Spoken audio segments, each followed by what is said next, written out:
Hi guys, Chris with Microsoft here. This will be an interesting one. You guys are definitely accustomed to me doing very highly technical type stuff, and this is definitely not that. The reason I'm going to show you a little bit about Minecraft is because I do a lot of workshops, and so I think that most of my subscribers, most of the people who actually follow me on YouTube, at least a good chunk of the people out there are folks who've been in my workshops, because at some point in time inevitably the gaming discussion comes up. Sorry, I'm moving my mic around here if it rattles. And I've mentioned a couple of times about Minecraft, and most people in the class had never heard of it or had never played it, or maybe their kids play it but they don't, and people don't get it when I try to describe it. So I was like, well, why not? Let's just do a quick little what is Minecraft type of thing. And so this is not going to be any directed. I don't have any idea of what I'm going to do here. I'm just going to really kind of talk about it. First off, my family and I play, as I'd mentioned in the workshops, and for those of you who've never heard me talk about it, my family, for the most part, my oldest daughter does not, but my 7-year-old, my wife, and I all play here on this little server that we set up. It is incredibly easy on Windows to set up a Minecraft server. Ours is a whitelist server, so even though you can tell what the address here is, you won't be able to get into it.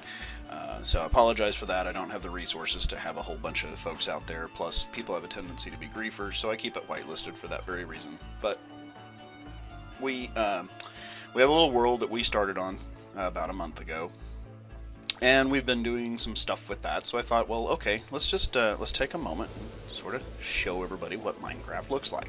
Everybody has already pretty much heard that Minecraft is kind of blocky. As I move my mouse around here, I'm sure you can see that it's kind of blocky. Everything is in little, what we would consider to be about 3 foot by 3 foot squares. So Steve, the person that I am, or in my case, I have my own custom kind of a view. I'm about 6 feet tall. Because I take up about 2 blocks. This room is about 3 blocks high. You can see that from the look of the wall, and the 2 glass panes above the lower part of the wall. The half blocks, as you can see, are something I can walk up on because they are in fact half blocks. So that's why that takes up that much space. So it is a very blocky, low-res graphics, although you can certainly change that using texture packs, which we'll talk about here in a little bit. But this is our house. As you can see, we got some beds over there in the corner. Caitlin, my youngest, did a couple little signs to tell us whose bed. You change your spawn point anytime you lay in a bed. Monsters come out at night, so it's not a bad thing to have a nice protected home to be in, and some beds to sleep in just to make the night go by faster. We are in a rainstorm at the moment, it looks like, just from looking out the windows, but I'll go ahead and peek down there. That's our crops. I'm going to get you a little better view of the crops. I'm going to go up to the roof, up into the rain out here, and kind of crouch down and walk over the edge a little bit so you can see from a distance. That's part of our farm. A lot of little crops. We're growing pumpkins and wheat and potatoes and stuff like that. And you guys are probably getting annoyed with that sound, so I'm going to turn the sound down a couple more percentages here. I'll keep it up to about 1%. That should be enough. I'm hoping that's not coming too massively through the sound of the videos. It is a full farm, so we also grow pigs, and so our pig farm, we'll walk down to it in a minute, but you can see we have quite a handful of pigs there. Part of my fence got blown up last night because a creeper, which I'll talk about in a little bit, came up and got us. So other things you can do in Minecraft, my wife is the big miner, hence the name Minecraft. She loves to go down into the under part of the world. You dig down, and all these little blocks, when you see that sea level area right over there, that's about 64 blocks high. She goes down into the under part of the world and she mines for us. The entrance to the mine is at the bottom of our little stairs here. I also put kind of a little ladder here to act as an elevator if you don't want to walk down the stairs. So if we walk down far enough, this is the door down here to her mine, and this is our storage area for all the stuff that we come up with. When you go down here, you would see that her mine is rather extensive. It's all over the place. She's really good at going and finding things like diamonds and gold and things of that nature. And she keeps a lot of the really cool stuff right in here. So like she's not smelted this gold ore yet, so I'll do that for her just to show you that. So I'm going to put this here. I'm going to show you how you can use let's do butter. Let's do a little gold. So the craft is the other part of this. It's Minecraft, so this is the crafting part. You take things and you make stuff out of it. So let's say that I wanted to make a golden pickaxe. So I just put that pattern here, and then I could pick up a gold pickaxe. If instead I wanted to make maybe a gold sword, that would be the pattern for that. If I wanted to make some armor, that would be a slightly different pattern. So let's go that direction, and now we've got a chest plate. Make this kind of a pattern, and you can make gold leggings. So you start to see how it's just a little 3x3 block of patterns that you create, and using those patterns you can make anything in the game. So in addition to the little blocks that she digs up, she'll sometimes find ore rather than just finding, for instance, maybe diamonds, which you saw in that chest. Sometimes you have to take your ore and smelt it. So you can see she smelted some iron blocks right there. So I'm going to go ahead and cook her gold that she found down in the underworld and get that so that it turns the gold ore into those gold blocks that we saw, or ingots as they're referred to in the game. So there are other things you can do in this game as well, other than just building stuff. That's what my daughter, my 7-year-old, she loves to build things. She's made rather an extensive couple of little houses, which we'll walk outside in a minute and look at those.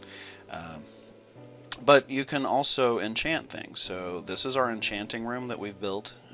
We've got kind of a library surrounded by an enchanting table. You can see the little letters flying into the little book right there. I could take the little sword that I'm holding right here and put it there, and as you can see, it gives you some enchantments. I don't have any experience right at the moment because I spent mine to enchant a few things. This is our alchemy room, so here's where we can make potions.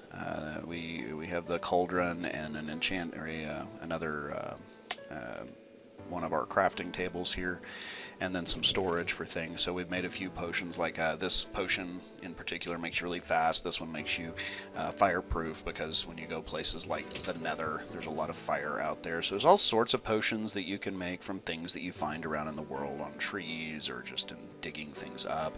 This is a portal into Hell, or what is called the Nether, but it's also sometimes referred to as Hell. So there's other worlds you can go to. There are different mobs and monsters and things in there, and different materials you can find for your enchanting and alchemy type table. And this is some of the things we might find in there, like these glowstone dust. You might find magma cream if you kill certain monsters. You can make glowstone out of the glowstone dust, and it makes much brighter type areas. You want to keep everything really well lit, otherwise the bad guys start spawning inside your house. So we keep things pretty well lit. You can use torches, or you can use glowstone. You know, killing mobs, you sometimes get neat stuff like this. And so there's a lot of neat things. Right now we're in the process of building up and enchanting some diamond-plated armor. This is our status of that right now. As you can see, we've got three full sets of armor. Some of these have not been enchanted like that. That bow hasn't, but this one has. We've managed to enchant it up to a power of 4 and an infinite number of arrows. The boots and stuff are all still on the to-do list, so we're getting close. When we do finish that, we're going to go to another world called the End and go find the Ender Dragon and go beat it up. So that's kind of our next thing, but we want to be really well armed before we do that. So we're in the process. Lisa's still down and digging up some diamonds, and Caitlin is still building us stuff that we need and going to the Nether and getting resources and so forth. So one of the things we like to do, my wife likes to go down and mine a lot, but she's not really big into the farming part of this. So we keep her where she can get food. That, by the way, was a spider. Walking around in my garden. So we'll keep the food up for. So when she comes up out of the mine with all her resources, she can reload with lots of sticks and wood pieces and food, so that she can go back down and go find more stuff.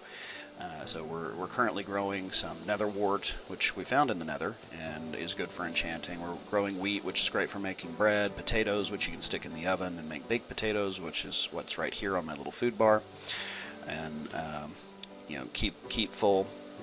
By eating a baked potato, it will make my this area right here, this little food area, go back up, which keeps your hearts full, which is the other little red thing you see down there. So you can see my current status of hearts is not very lost right at the moment. It's full, but if I were to fall from a super high place, my hearts would not automatically regenerate unless my food's full. So let me try to do that. Let me try to intentionally hurt myself so you can see that the heart goes down and doesn't automatically start going back up. So let me see if I can get up on the top of Caitlin's little well here that she built for us.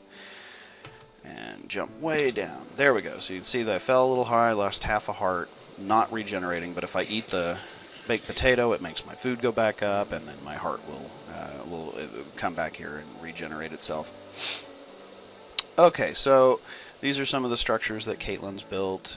She's made like a little cafe and a little extra bedroom and stuff, and then a little wooden hut next to our pig farm. So you can kill the pigs, you can breed the pigs. In fact, we can make the piggies breed real quick because everybody likes to see that who's never played before. If you want more pigs, you just go build yourself a pen, get yourself some carrots.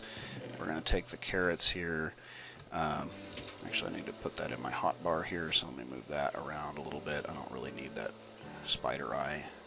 You can eat the spider eyes, but they'll poison you. So, in a pinch, it would be something you could use. But okay, so we go into our little piggy pen here, and we want to make little piggy babies. So, of course, you need to have carrots naturally to make pig babies.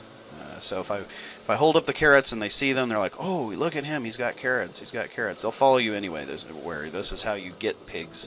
After you've built a pen, you can just kind of lead them out of the world. You usually find 2 or 3 of them just kind of hanging around randomly, and you bring them into a pen, and you can start just handing out some carrots. And if you can get where we can put a couple of them here, you see that those two just kissed, and next thing you know, there's a little piggy baby.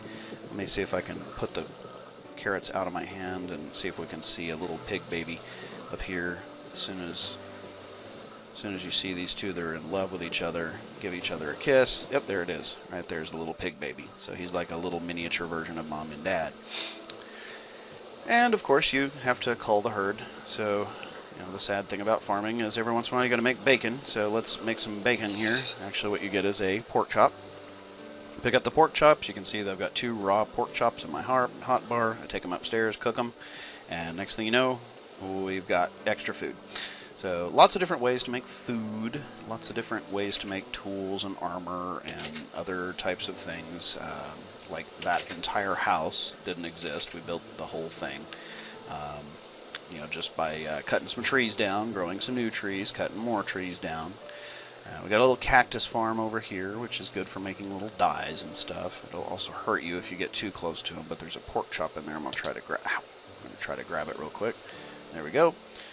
That is a zombie kind of floating out in the water out there. I'll show you where we can see more monsters, because we are currently looking to get some extra experience. So I made a very easy place for mobs to spawn, the bad guy mobs, and where they can't get loose. So we're actually trapping monsters and then killing them for fun, because they kill you enough that when you get a chance to just kind of sportingly kill them, it's somewhat of a poetic justice. But at the same time, it's fun to kill them, but it also gives you experience so that you can enchant things with that little enchanting table that I showed you before. And so we'll come up here to this contraption that I've built. I've built 3 different versions. All of them work okay. I'm not real happy with the way they are producing the mobs, but I've built this bridge way, way, way out here into the middle of the ocean, into the middle of nowhere, and we're getting a little block lag right now. But here in a second, the rest of this should spawn and regenerate for us. There it goes. So I overwhelmed the server there for a moment. I'm going to give it a second to pick up and catch up with us here. Man, this is crazy amounts of like. Wow. Okay, so this is cool. That's not what the world actually looks like, but there's this block error happening right now, which is kind of rare, but it does happen, where what we're seeing is the ungenerated parts of the world. But if you look down there, you can see there are cave systems and lava, and that's all under the ocean, by the way. So under these cave systems and near this lava are places you can go looking for some of those specialty ores. And there suddenly we just saw a bunch of squid generate, swimming in animated suspension. There's no water there yet, but in a moment this will all catch up. This is kind of a cool little glitch that happens every once in a while where you can actually get a little view. This is actually kind of very fortuitous that this happened, because I wanted everybody to understand the reason that Minecraft is as blocky as it is. These are chunks. As you see the chunks start to load, the chunks go all the way up to about 256 blocks in the air and down to 0 block height. What you're looking at in that blue area is about 62 high. We are currently at, let's look at this, 85. So we're about 20 spaces above where that ocean is. And that's important to understand, is because everything that is going on, you saw those mobs that you can't see anymore that are kind of down there in the underworld in an area that hadn't been built yet. Everything that is within your sight, in your line of sight, including my house, is there. It's actually there. Most games, when you play them, you are on the rails to some extent, and you see things just as they've been created, and there might be a mob that's around a corner, a bad guy that's around a corner from you, but it really is not necessarily doing its thing in a lot of games until you actually interact with it. With this game, the entire world is pretty much there. Within your line of sight anyway, and it's doing what it does. Like mobs will jump around, and pigs will get happy and breed, and you're not even anywhere near it. But the whole world is there. And the other thing about the world, yes, you can build up to 255 blocks, which is just way, way, way up there, and you can dig all the way down to 0. So there is a limitation on how high things are in Minecraft, but there's no limitation on how far things go. Now, this is not the Xbox 360 version. Xbox 360 actually does have a limit to how big the world is for now, but the next version, I believe, will not. The one that's coming out for Xbox One. But the world, if I just started walking that direction forever, I would continue to be able to go forever. The world is infinitely large in every direction. So anyway, that's enough about that. Just understand that the reason that this isn't exactly the highest quality of graphics is because, well, it's generating a lot of stuff compared to your average everyday gaming engine. It's a totally new concept, the way that games are done. This is an indie game. In other words, independently developed. It's not part of one of the big game manufacturers. And so you get a lot of innovation when you put a bunch of guys together and you say, hey, I want to make a game that just kind of has no point, where I can do anything I want. I can go mining, I can go farming, I can go build cool stuff, I can go kill a bunch of bad guys, I can go get in with my friends and do stuff, or I can just play by myself, I can just sit here and kill mobs for fun, whatever that happens to be. And anyway, so talking about mobs, here are some of them. So this is the most evil one. This is the Creeper. It's also probably the one you see on t-shirts more often. He's kind of a funky little guy with 4 little kind of moving legs there and no arms. He's made of TNT, literally. When he gets close to you, he will explode. And they're very quiet. They sneak up behind you when you're out just working around in your farm or whatever, out in the world, or down in a mine, and they just come right up behind you and just blow you to smithereens. Which is really kind of bad, not just from dying perspective, but if you've built something really cool like your house over there, imagine what would happen if that guy got in your house and got too close to you and just blew a huge chunk of your house up. You'd be really upset. And they scare the heck out of you when it happens because you're just not expecting. You wouldn't think that a game like this could be scary, but I have seen gamers, I mean people who play really scary games, come and play Minecraft and just freak the F out because they weren't expecting it. Okay, so that's Creeper. Little guy in the background, you've seen him before. That's Spider, and he was the one we killed a little bit ago. So we're going to go ahead and knock Mr. Creeper out, and now we've got these little guys right here. This is Skeleton. Actually, I'm going to get rid of this spider so we can see Skeleton a little bit better. Skeleton just shot me with an arrow. And, man, I'd like to not kill Mr. Skeleton and kill Mr. Spider to get... Come on, come down here. There we go. Come die for me. Alright. So that's Skeleton. He's got a bow and arrow, as you can see, and he is kind of a skeleton. He's got his little rib bones there and stuff. So not exactly the scariest looking guy in the world, but he's a pretty good shot. If you get where he can get at you, he will start shooting those arrows, and he can get you from a pretty good distance away too. So the reason we have these contraptions is so that we can kill these mobs with just a single hit, like that. And then we go pick up our experience orbs, and that's how Caitlin and I and Lisa are enchanting our weapons a little more quickly, because we've made a way for them to spawn in these big dark things up top. And then they fall 20 blocks, which doesn't kill them, but leaves them with very few hearts left. So you can just come up here and just clear it all out. And you can see my experience bar is getting bigger. Did you hear him hiss? Yeah, he was getting ready to blow. That was a creeper blowing up. That's perfect. I'm actually glad that happened, so I didn't have to artificially do it. The nice thing is the way I built this trap, the creeper can't actually do a whole heck of a lot of damage. As you can see, he did some. So I'm going to put that back right now, place a block, and there we go. That is an Enderman. He is another type of mob that is neutral. He won't hurt you unless you look at him. And then all of a sudden he just flips out and goes kind of nuts on you. In fact, just in case that happens, I'm going to get my iron sword and get this stone sword out of my way. In fact, let's do that. Let's make this Enderman mad. I'm going to look at him and he just goes, "Rrr." And come on. There we go. Yeah, that ought to tick him off. Come on. Oh dear. I don't know exactly how that guy got loose, but now all the monsters are loose, so this is kind of fun. So now I've got several different very angry mobs and a hole in the floor, and my trap is broken. So I'm going to very quickly take some blocks here and fix my trap. I don't have any glass, so we'll just have to fix it with... ouch. Quit it. Stop it. Stop it. Quit it. Seriously. Alright, so until this trap can be fixed with some glass, we're just going to have to put an ugly bunch of stone around it. So, let's fix the hole in the floor before I go falling through that. Is that pretty well fixed? Is there any way they can escape? Yeah.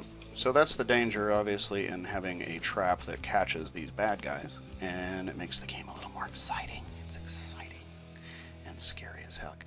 Alright, I keep the torches out so that the mobs won't spawn outside of the trap, because they spawn in the darker areas. So let me try again to aggravate this Enderman. There he goes. Now he's growling at me. Here in a second he's going to come at me. The reason I'm backed up against the wall is because they have a tendency not to be able to jump behind you if there's nothing behind you for you to jump at. There he goes. Alright, so you see how he warped away? These guys are really scary, because once you tick them off, I mean, as soon as you start to go hitting at them, they immediately like jump behind you as soon as they think that they're in some sort of danger of getting hurt. And so you'll hit one, and then he immediately like jumps behind you and then attacks you from behind. But I need to kill this guy, because I'm trying to collect some ender pearls, which is their main drop. Come on, guy. Boy, he's just not being very helpful in the dying thing. And of course, now that he's dead, he did not drop an ender pearl. An ender pearl looks like this. Well, that's an eye of ender, but you use the ender pearls to make an eye of ender, which looks very much like that. Okay, so didn't talk about zombie. So we talked about spider, we talked about creeper, we did not talk about zombie. Give a couple of minutes here and we should see a zombie spawn and fall down into our lair o trap of killing monster thingy. And no, I'm not going to aggravate that other Enderman, because I'm carrying some of Lisa's gold around, and she would be rather agitated with me if I lost an almost entire stack of gold or butter, as Sky Does Minecraft calls it, because it does kind of look like a little stick of butter. See how he's totally neutral mob? Go up here, I'm going to even like bump him around and stuff, and it doesn't tick him off. You could care less. As long as you don't look at an Enderman, you're okay. And by looking at him, I mean like look at him in the face or look at him in the chest.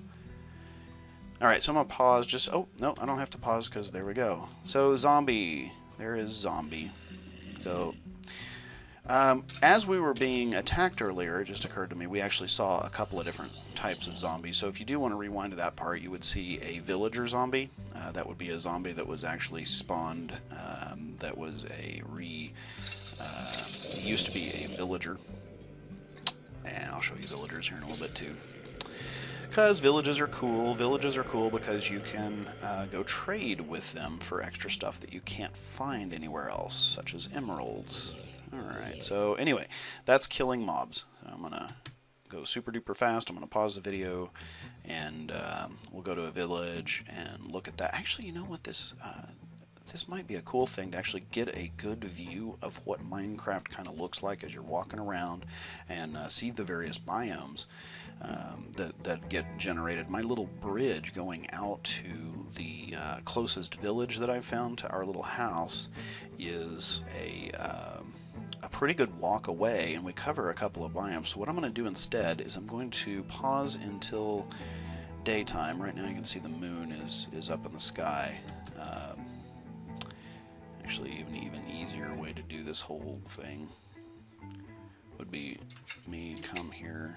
I don't understand why these chunks are taking so long. Do I have render distance far on?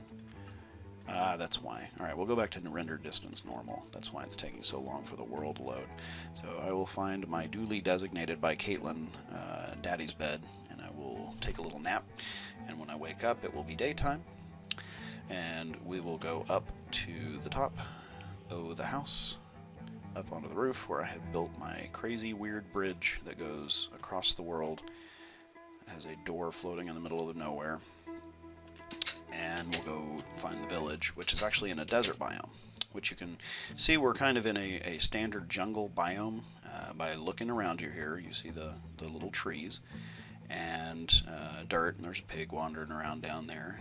And as we wander through here, you'll see a couple of the other ones. There's the jungle biome, there are grassland type biomes, and there are biomes that are strictly desert, and don't have a bridge that goes through any of the through like the super tall jungle type biomes. Anyway, it's like my coffee cup, the Microsoft coffee cup. That's assuming I leave the face cam on. I've got some new capture software here that my daughter has been using, and I wanted to try it out, so I'm actually using that instead of the expression that I usually use. So there's the ocean, and off in the distance you can see the edge of a desert biome, now chunk loading at the moment.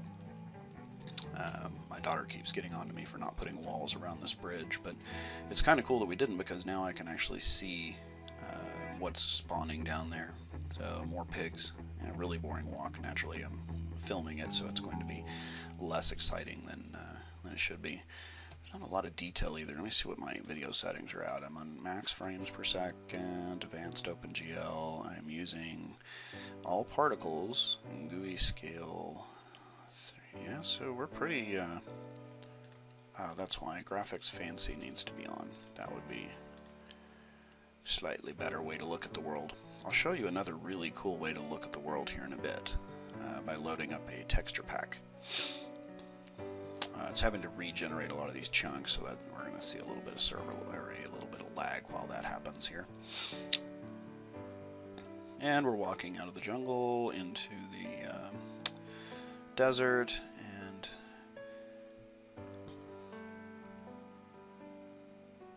sorry, I keep calling that a jungle biome. That is not. That is a forest biome. Jungle biome is much taller trees and a lot thicker brush. So I apologize to those of you who do know a thing or two about Minecraft. There you go. Okay, so now you're starting to see my village form.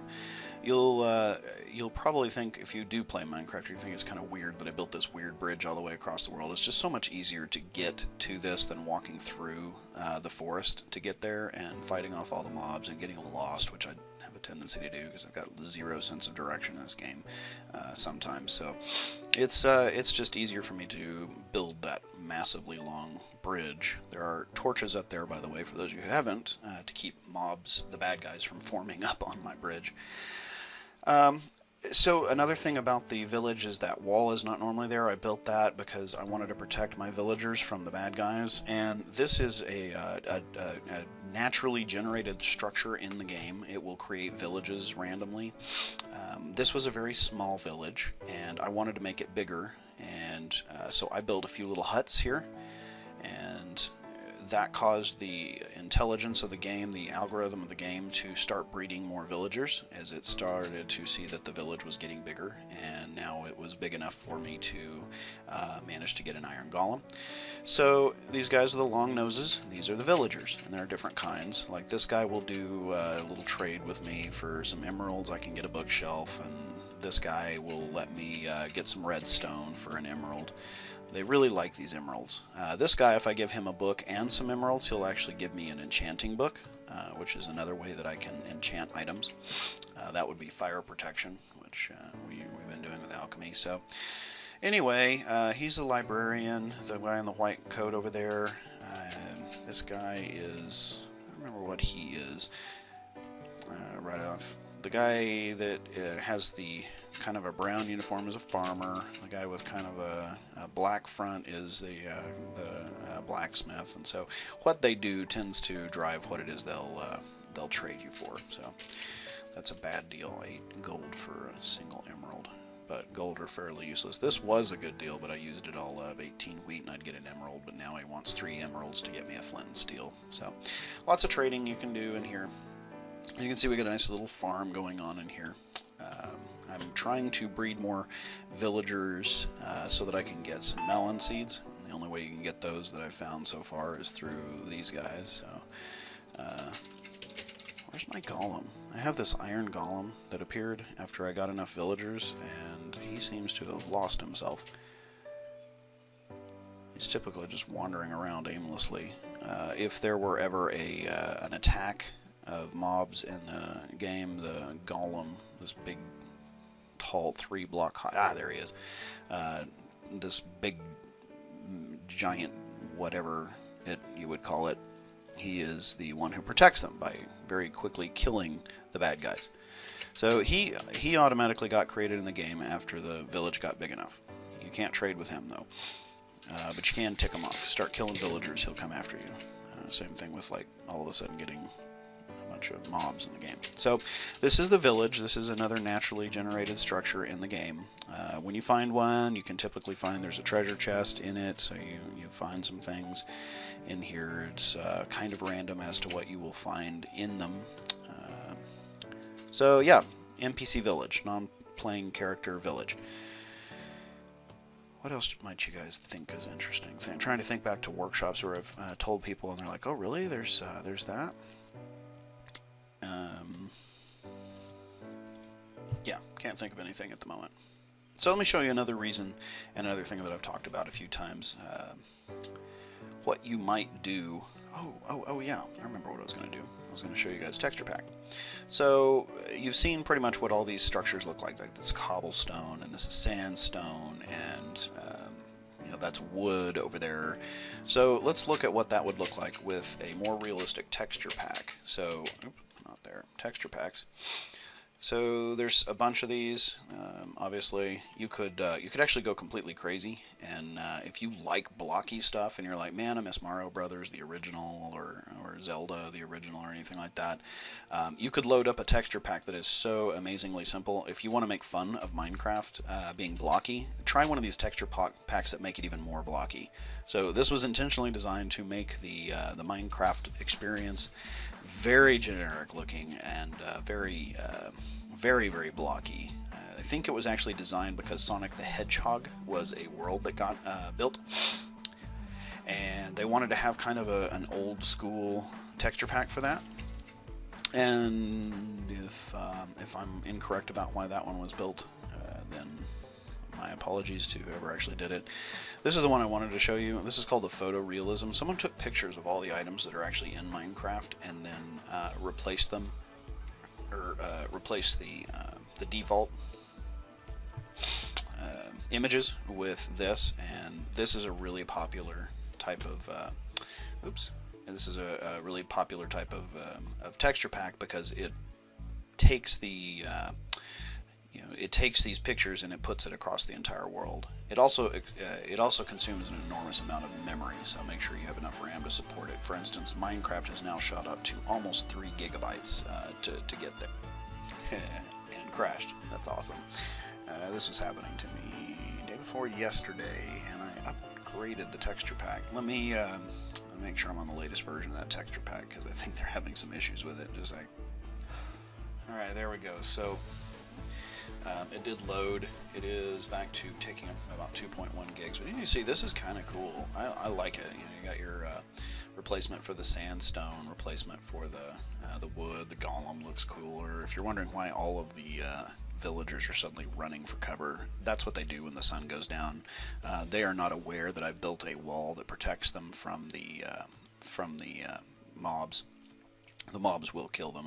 Specifically, the zombies love these guys. Just eat them for breakfast. And so they all run inside when it gets night, even though I built a wall to protect them.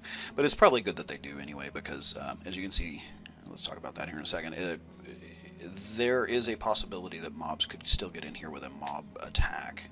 The zombies will just like rush the villagers. So anyway, you can see the wood is very kind of realistic looking, and he's kind of more of a badass. The moon is a picture of the actual moon. I wish I had some grass in here. If I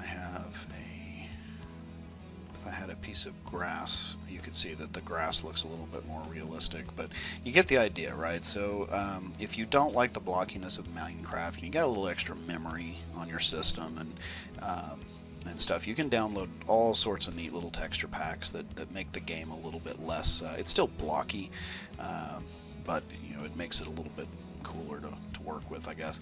The other thing is, if you don't like when you look at things them being outlined with this block, there are additional mods that you can get that actually randomize the angle at which these are at, and then take away the little the block lines that you see there. So lots of different ways that you can play the game. One of the ways that you can play this game has nothing to do whatsoever with texture packs and mods. It has much more to do with just crazy design in creative mode. When you go into creative mode, you can do anything. You have access to the entire library available to you to create giant structures. You can just make things. My daughter and I made the Carnival Magic scale model of the cruise ship. We haven't finished yet, but we've been working on that. So that's something you could do. These guys have actually taken Minecraft and combined it with Star Trek, and they have done a combination of texture packs and a creative flat world, and they're building scale models of all of the ships used in Star Trek, and they call it Mindtrek, and they've got their own texture pack, which is very Star Trek-y looking. And it's actually kind of funny to look at a regular world with their texture pack, because now suddenly my village looks something a little bit more like what you might find in the Federation. But that's not where we're going to go. We're going to disconnect from this server. We're going to go over to the Mindtrek world and take a look at their stuff. So I'm not really sure where I'm standing at the moment, and this world does take a moment to load. So I'm going to pause the video while it gets some of these chunks loaded up, and I'm going to get this compass out of my hand as well, and wait for this to go. And I'll probably turn the render distance back to far as well, so we can see all sorts of cool stuff. And I'll unpause in just a moment. There we go. Alright, so these guys do Minecraft just a little different than most people. I'm going to F1. So, as you can see, USS Enterprise D, NCC 1701D. These guys do Minecraft just a little different than everybody else. This actually started out with just one guy, and it came with the notion that wouldn't it be cool if you could actually walk around the Enterprise?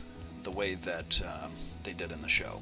And so what he did was he found some blueprints of the Enterprise D, and he took those blueprints and took a scale model of the Enterprise and said, let's use Minecraft to actually build this thing in Creative, or what was called Creative at the time, which is something that's changed a little bit. It was mostly about mods then, but this thing is so huge I can't even render it all on my screen at one time. There's a mod I could use, and I probably should have pulled it down so that we could do that, but this little laptop that I'm on probably would just melt if I did that.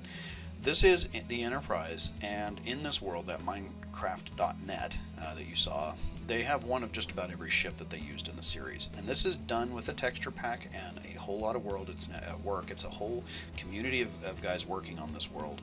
So let's fly up a little bit and see. This is the largest thing that would ever have been built in the world ever in the history of mankind, if it ever got built. People don't realize this by looking at the show, just how big this sucker is, but it's way bigger than any cruise ship or any mega building structure that has ever been. And if we ever built this, this would be the largest and most complex thing that humanity had ever done. And you don't get that from the show because it kind of sometimes looks a little bit on the on the smaller side. Like, you would think you could walk around the outer saucer section of this thing pretty quickly, but the reality is it's much bigger than that. It is a massive structure, this Enterprise D, according to the specifications and the blueprints, if we were to look at it. So much so that there were a lot of parts of the ship that could not be generated in the show because they didn't have the budget to build things like the Waterfall Lounge, or Shuttle Bay 1 was never shown in the series, not even in the movies. Shuttle Bay 1 takes up a huge chunk of the saucer, the upper part of the saucer section. It goes all the way around, and it's large enough to have all tons of things. But I'll show you a couple of just neat little things that you would find in here, like 10 forward. Everybody always wants to see 10 forward, and this is it. It's it's not quite as big as what you'd expect, but this is built to scale. So this is about the size of how 10 forward would look if you were actually here, complete with the doors. You can walk around this entire ship. In fact, I'm flying right now, so let me stop flying. There we go. So if you wanted to see, where was Guinan's little area behind 10 forward, and what's it actually like to walk around the Enterprise, you could do that. I'm not going to, at the moment, go and walk around this part. I am instead going to just show you a couple little highlights. I'm not going to take you to all the cool little places, but I'm going to point out a few things that you would probably go looking for if it were you looking for this stuff. But I'm also going to show you a couple of things that maybe you wouldn't have known to look for, simply because, yeah, 10 forward's cool, but my gosh, it is definitely not the coolest thing about this ship. For instance, did you know that the Enterprise had a theater right above 10 forward? Well, not immediately above, but let me go back up and then forward here. There's a theater here large enough for a good chunk of the crew to actually come in and watch stuff. They always use 10 forward in the show, but so there's your on deck 12, I believe this is, and 13, or I'm sorry, 8 and 9. Deck 8 being about where Riker's quarters, and behind the theater is one of the atrium lounges. I guess this is where you get your popcorn before you watch the show. But there was this huge multi-floor arboretum lounge, I guess you would call it, inside the ship. Fly up there. So as you can see, very, very pretty place to be. Another little hangout lounge right here. And you could literally spend days walking around this ship. You want to get, let me get my F1 back on, you want to get the compass out of the item screen. The item screen allows you to choose anything. You want to pull the compass out, and you want to have it so that you can kind of jump through floors. And this is just some random hallway here.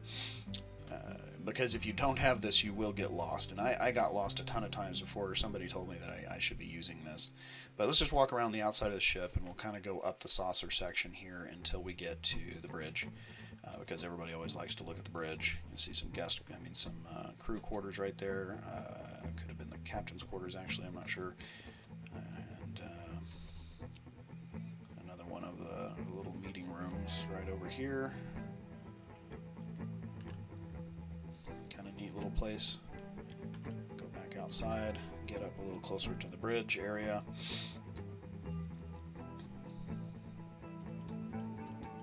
So everybody loves to see the bridge. You can actually do the bridge without having the little compass thingy in your hand, because there's turbo lifts that actually take you out into an airlock that'll bring you down into the bridge area. So I'll take the turbo lift here, down and around, and there we are. Here we are on the bridge of the Enterprise. The little captain's chair right there, looking forward, con and ops, and the forward view screen. And the captain's ready room, of course, is down right past where we're just at. The texture pack, whatever I've done to it, does not have the fish. I don't know why. But captain's ready room, obviously whenever they needed to talk, they had back here the little way to get to their conference room for the senior officers would all meet in here. And of course Wesley Clark's birthday party, some corny stuff like that. The science station's actual interface to the rest of the ship. That's why the science stations were always blowing up, because they're not passive fly-by-wire. Anyway, you could just wander around this thing for eons looking for stuff and finding things on the various decks. And then when you're done, go look at any of the other 50 or 60 ships that are actually in these shipyards that they have here. Oh, that's cool. They put a plaque up. If you don't know how to download a texture pack, this is a server that will bring it in for you. It'll ask you when you log into the server the first time. I want to show you this one because it's kind of cool. If I take this was something they didn't show in the show. This turbo lift was the emergency evacuation passage from the main bridge, which is in the saucer section, down to the battle bridge.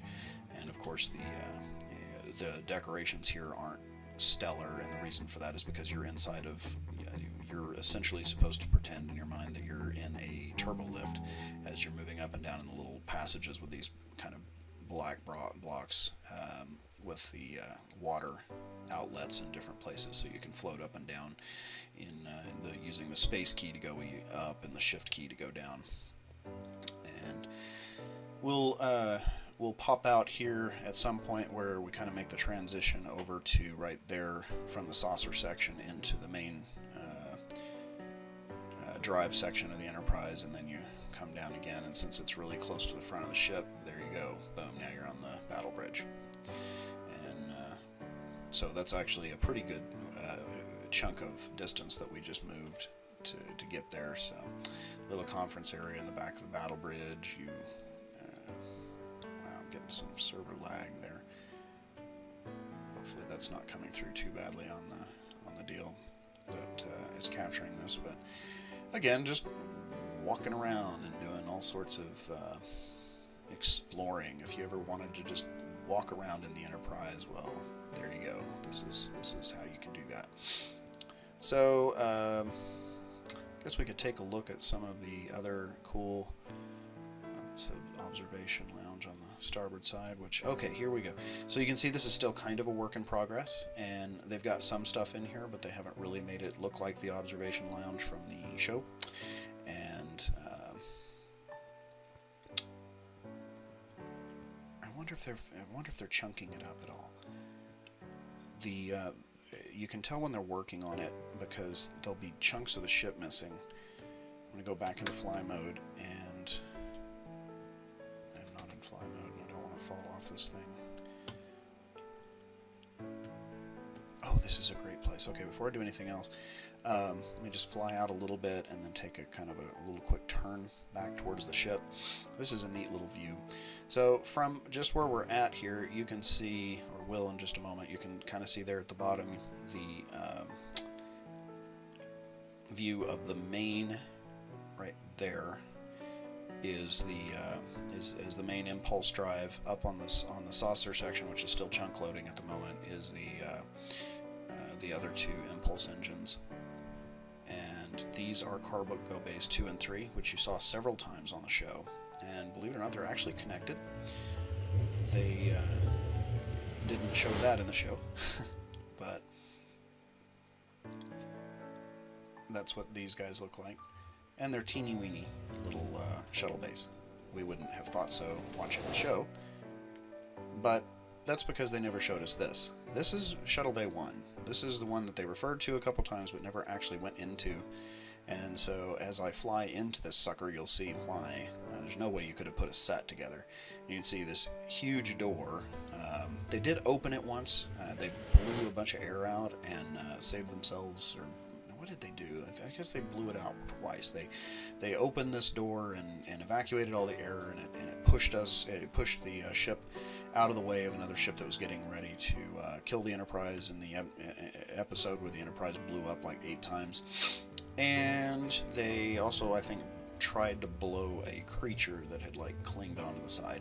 I like the detail they did in this. So it's like there's like a ship that is leaving the Enterprise right now, as you can see. It's a shuttle that's actually going out. So let's just fly through here real fast. You can see that it's such a big area that it even required kind of like a little tower, right? But as we fly through here, you'll see the trunks load up, and you'll get an idea of what this place looks like. And you can walk around all these decks up there, and walk through that little area where the observation of the shuttle bay is. Hopefully your computer will not lag quite as badly as mine when you're doing this, but as you can see, it goes around a huge area of the saucer section and takes up 3 or 4 or 5 decks, and some places 5 or 6 decks where they've got a little area down there where you can work on the shuttles and other craft that maybe need to come and land in the Enterprise D. It's too bad they didn't do more of this stuff in this series. That would have been really cool. Of course, it would have also cost trillions of dollars to make something like that. But anyway, so that's Shuttle Bay 1. Kind of cool stuff. So other things that you can do in Minecraft, people make games out of the game, literally, like I mentioned before, Sonic the Hedgehog, and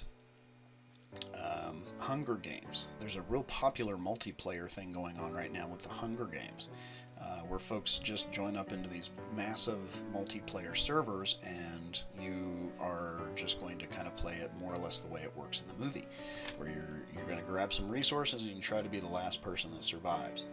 And there's a ton of other neat little games that they've put together, like there's one that's like the Pirates. My daughter and I like to play that one every once in a while. That one, actually, you don't have to go to their server. You can download that. It's a mini game and put it on your own server. And you're just 2 pirate ships out in the ocean lobbing explosives at each other, shooting cannons at each other and trying to blow the other ship to smithereens. I'm going to give this just a few seconds to load, because what I was really wanting you guys to see was kind of a view, and I kind of wish I had actually filmed this from my gaming computer, but I don't have any of that software set up on it, and it doesn't have any of the drivers for my headset and other stuff like that, no webcam. So I'm going to pause it for just a second and let parts of the ship kind of render. So I'll go get some water too. So talking for about an hour here. So there you go. This is kind of a cool little view, because you can see the beginnings of the saucer section. You can see the nacelles. You can see the back of the ship right there, and kind of coming around here. You might be thinking that I'm looking at some chunk errors, missing sections of the what holds up the nacelles, but what is actually going in there is most likely when you come into this world and you see things missing like that, what's actually going on is they're actually working on sections of the ship. They will slice out sections of the ship, and then they'll put them out into a different part of the world so that they can work on them from kind of an external view. So just to give you an idea of scale here, though, this is how big this sucker is. You can walk around in those little decks down there, and if I fly down, like, wrong button. If I fly down a little bit, I can walk right on up into the impulse drive, and in some places you can actually get into the ship. Well, I got lucky right there by walking into the impulse drive. So that's just one random entry point into the ship. And again, you use the compass, you can get in. But so lots of different things to explore and just kind of walk around. So if you ever dreamed of actually walking around on the actual Enterprise, well, you're not going to be able to do it, but you could get kind of close in this game. So anyway, kind of wandering around here to the front because I'm wondering why there's missing chunks, what parts of the ship they might be working on. So I'm going to kind of walk over here to the saucer section, and that should be a pretty good view. Yeah, there you go. So you can see that there's some deuterium storage tanks and probably some antimatter storage tanks that are exposed with the big levels of the Enterprise missing, because they're probably working on it today. I'm filming this on a day of the week where maybe they've got some spare time and they're doing some stuff. So there we go. What is really cool is when they are working on it, you can literally just kind of fly through some of these decks and see them as they're evolving. And I just love some of the details, like these little computers are actually, if you stop, there's one. Let me just jump back over there. So whatever room this is going to become, the texture pack actually has these. You can see the animation that's in there. It's for somebody who's playing a lot of Minecraft, this level of detail, for an average gamer is probably going to think this is silly, but someone who plays a lot of Minecraft, you would think this level of detail is actually kind of cool. There's another one of the little computer things right there, so you can see like there's some random little text-looking stuff that's going on. Again, to an average gamer, that's hokey. But to someone who, why can't I get back in fly mode? I do not want. I don't want to have to walk out of this area. Oh, maybe now I can fly. Come on. All I'm doing is jumping. This is funny. Come on, I'm filming here, guys. Let's not. Apparently my fly is broken, but haha, that's funny. My fly is broken. My flying capabilities are currently broken, so let me fix that real fast. Fly is working again. Okay. And fly out of the ship. I'm lost. What part of the ship am I on? Back towards the nacelles again. That was the wrong direction to go.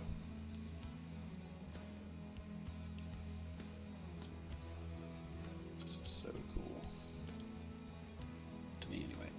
Alrighty, so I think this is the right direction to get back out to the front of the ship.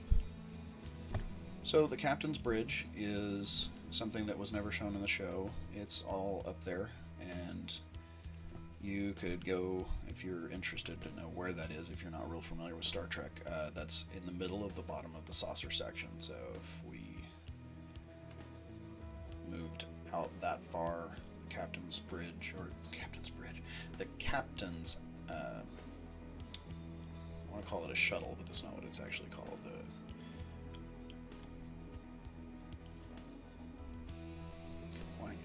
Oh, yacht.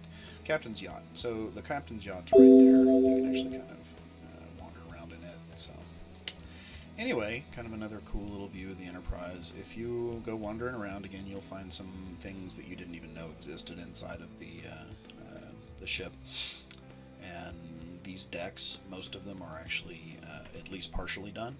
There are a few decks, especially getting up closer to the top of the ship, where you might just find some empty rooms that haven't been done yet.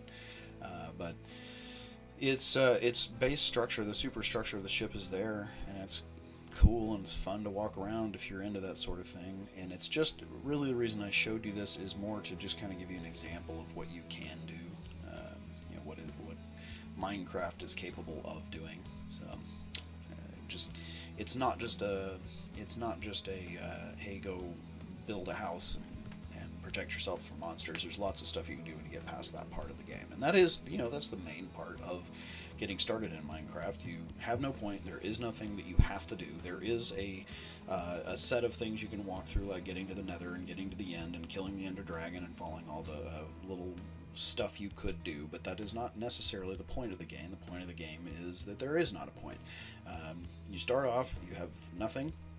You go punch some trees and get some wood and take the wood and build a couple of tools and take the tools and build yourself a little shelter, because once the sun sets, mobs come out, and you don't want to be out at night when that happens. So that getting through that first terrifying day of Minecraft is an experience that only Minecrafties or Minecrafters or whatever we want to call ourselves can talk about. So I recommend it. It is not an expensive game, $20, and there's so much you can do with this thing, including building your own server.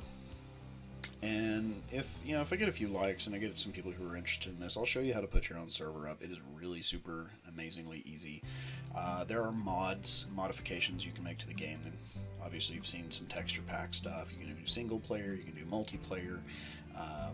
You can go jump into MMORPG type worlds where people are doing the Hunger Games, as I mentioned before, or one of 1,000 other types of things that are out there. And the MinecraftForum.net webpage talks a lot about some of the more popular stuff you can do. And if you have a machine with a better graphics card than this little ThinkPad that I'm on right now, you don't get quite the chunk lag that you would get, so you might have more fun. You can even get a render distance extreme, which goes beyond the far. If you've got enough memory and you got enough video card, you could probably punch out a much better experience just wandering around the Enterprise and doing some stuff like that. So anyway, guys, that's probably all I wanted to say, what I wanted to get through here. And I know I said at the beginning this was going to be kind of a quick thing, but I got kind of carried away, and so we've gone about an hour and, God, I don't know, 20 minutes, whatever it turns out to be. So I'll probably split this into 2 parts. I do appreciate you guys, as always, giving me a quick listen.